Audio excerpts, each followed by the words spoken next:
first place to start is to think about why do people want money? What's their motivation? Well, way back when, John Maynard Keynes was the first guy to really do this. Says we can really think of three main motivations for holding money. One is a transactions motive, and this is pretty obvious. You need money in order to buy stuff. So that's a good motive for holding money. By the way, as a motive for holding money instead of what? Instead of holding assets.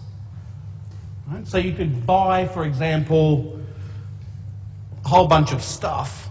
You could buy, houses or cars, or you can buy ornaments or things like that. Gold rings and stuff. You can hold that hold that wealth in that form, or you might say, you know what, I'm going to have it as money instead. So what's the motive for holding it as money instead of things? You need money to buy stuff. Right? You can't go around buying eggs with your car. It's not liquid. Your car is illiquid.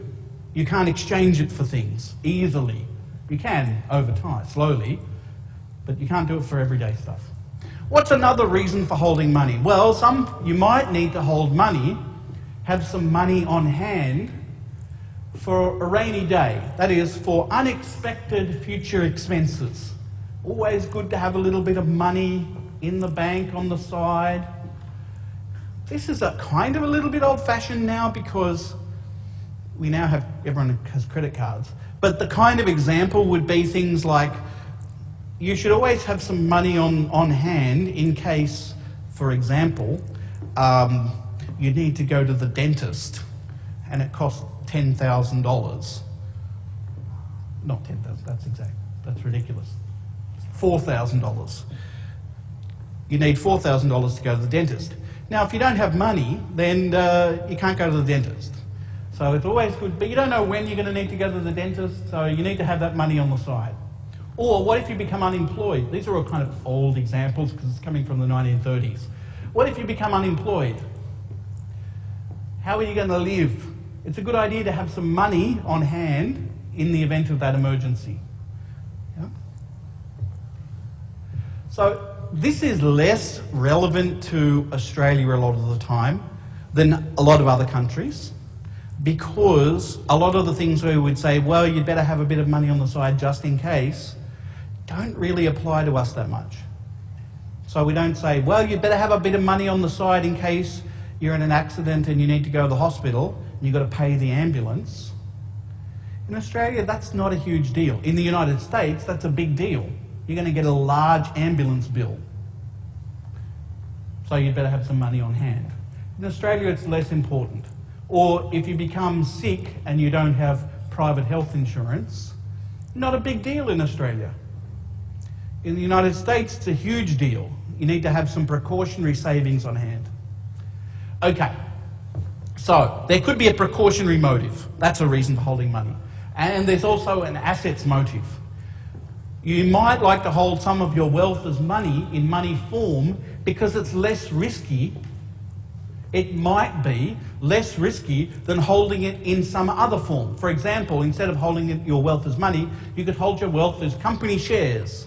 But company shares are pretty volatile and they could go up in value, they could go down in value. But if you hold your money, if you hold your wealth, or some of your wealth, as money, it's not that volatile. It's less risky. Okay, so these are motives for holding money. Is there a relationship between interest rates and the demand for money? In this case, there's no debate. There absolutely is a relationship between interest rates and the demand for money. If interest rates fall, then illiquid bonds here is our example for some kind of asset. An illiquid bond is a good example of an asset that you can hold. the illiquid bond, which yields some interest, will become less attractive. Will become less attractive. Bonds become less attractive. And therefore, holding money becomes more attractive in that case. The reason why you might want to say, I'm not going to hold this, I'm not going to have my money or my wealth in money form, I'll go and buy some bonds instead. The only reason you would do that is the bond is a piece of paper, and after you've turned your wealth into a bond, you can't spend it straight away anymore. You can't buy things easily with a government bond or a company bond. You can't go to the shops with bonds and buy bread and milk. You can't go and buy a car with a bond, or you can't buy a house with bonds. It's not very useful in that sense. So, as compensation for that, you get interest on it. You get interest on that IOU, that bond. But what if the value, the interest rates, the compensation for holding the bond, what if that compensation, that interest rate falls? And you say, I'm not so keen on the holding the bonds anymore, I'd rather hold the wealth as money now.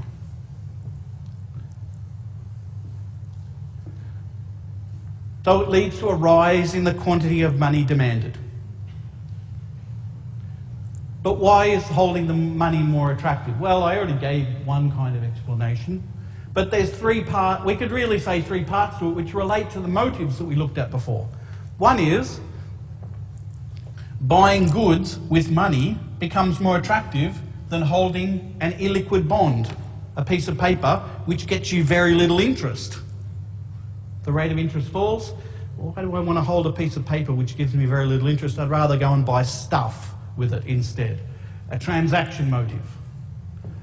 Holding money as a precaution becomes more attractive than holding bonds as a precaution.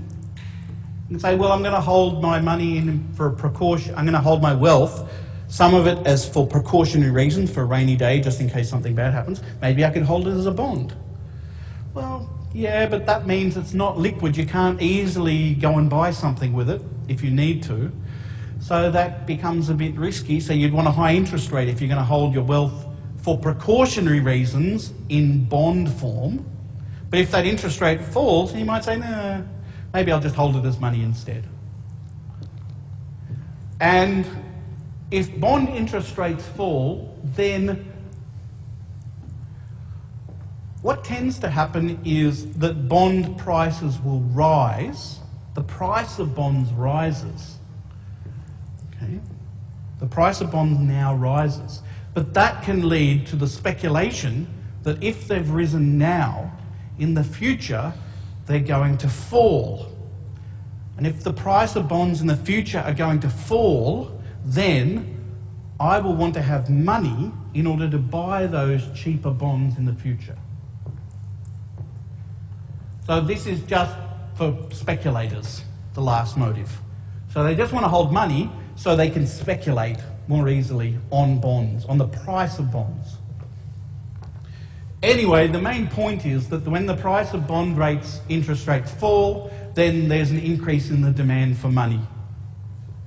People would rather hold money than bonds when bond interest rates fall. That's the main point.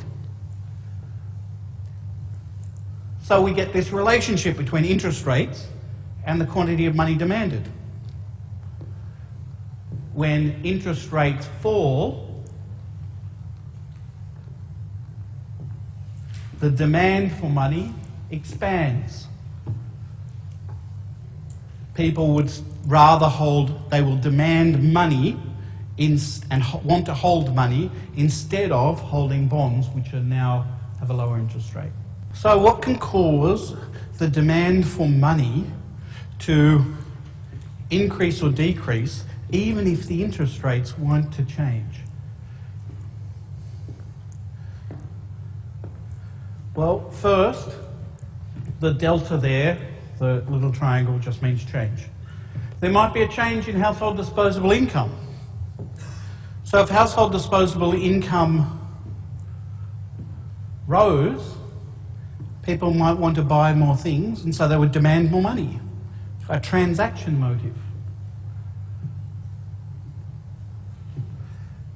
households might become more confident about the future. Might think that it's all sunny skies from here on in, which means households might cut back on the amount of money that they would want to hold for precautionary reasons. I might say, instead of holding my money in the bank because I might become unemployed in 6 months, I don't think that's going to happen. I don't think I'm ever become unemployed. So I won't hold any money for precautionary reasons. I'll put that into the stock market. Or I'll buy some other asset instead. So the demand for money could fall if people become more confident about the future, about their future income. They might decide to decrease their precautionary savings. On the other hand, if they become more confident about the future, they might say, well, I want to buy more. I just want to have a greater spending in my life now, so they would increase their transactions demand. Right? I'm going to go out to dinner every night and we'll go to the movies every couple of days from now on. So it might increase the demand for transaction money. So household confidence could affect the demand in different ways. Business confidence about future profits. Businesses become confident about the future. They'll demand money for investment purposes. Speculators might become confident about future asset prices, so they'll demand money in order to buy assets. All of these things can affect the demand for money, even though interest rates might not have changed. So the way we represent that is by shifting the demand curve to the right for an increase, to the left for a decrease. So there's our demand for money. An increase in the demand for money, even if the interest rate didn't change.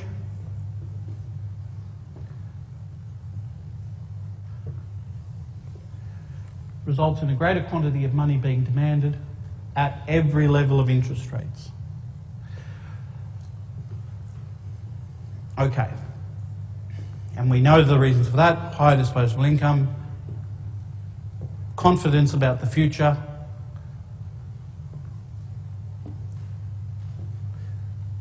or a lack of confidence about the future on the part of households. Business confidence improves. Speculators become confident about the future. All of these increase the demand for money.